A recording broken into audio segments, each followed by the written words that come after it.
Hello friends, આજે આપણે બનાવીશું કપ ગોટા. હવે એક બાઉલ લઈ તેમાં એક વાટકી રવો ઉમેરી તેમાં થોડી છાશ ઉમેરી વિસ્કરની મદદથી તેને હલાવીશું.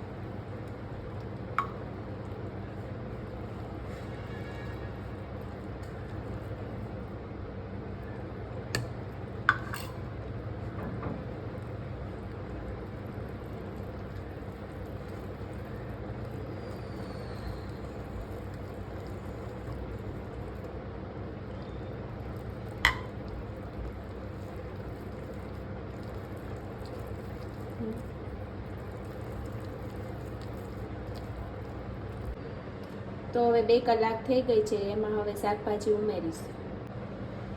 તેના માટે હવે કોબી, ટમેટું, ગાજર, ડુંગળી અને કેપ્સિકમ આ બધી જ વસ્તુને હવે છીણી લઈશું. હવે આ બધી જ વસ્તુ ખમણાઈ ગઈ છે, તો હવે તેને આપણે આની અંદર એડ કરીશું. હવે આ બધી જ વસ્તુ એડ થઈ ગઈ છે. હવે તેમાં 1 ચમચી મરી પાવડર, 1 થી 1.5 ચમચી મીઠું, થોડાક ધાણા ભાજી.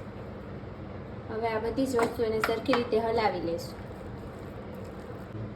અહીંયા આપણું બેટર હવે રેડી થઈ ગયું છે. તો અહીંયા મેં ગપગોળા માટેની પેન તૈયાર કરી લીધી છે. હવે તેને તેલથી સારી રીતે ગ્રીસ કરી લઈશું.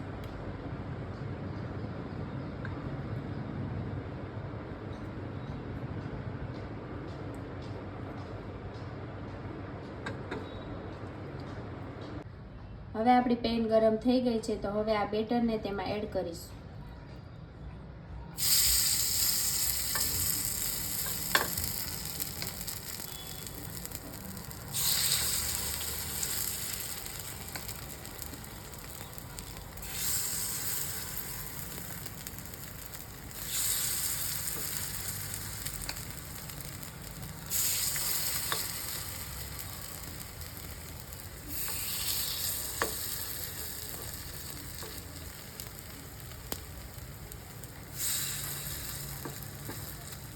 હવે આને 5 થી 7 મિનિટ માટે થવા દઈશું.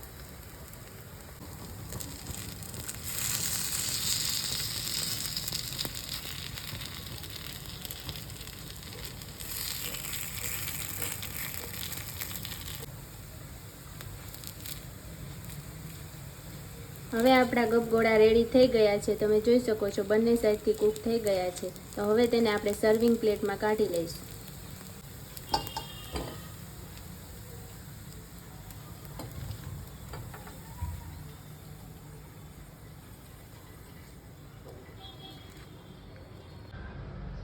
તો હવે આપણા ગપગોળા રેડી થઈ ગયા છે. તો તેને તમે ટોમેટો કેચઅપ સાથે ખાઈ શકો છો. આવા રૂ જેવા પોચા અને જાળીદાર ગપગોળા બનાવવા માટે તેમજ નવી રેસીપીઓ બનાવવા માટે અમારી ચેનલને લાઈક, સબસ્ક્રાઈબ અને શેર કરજો.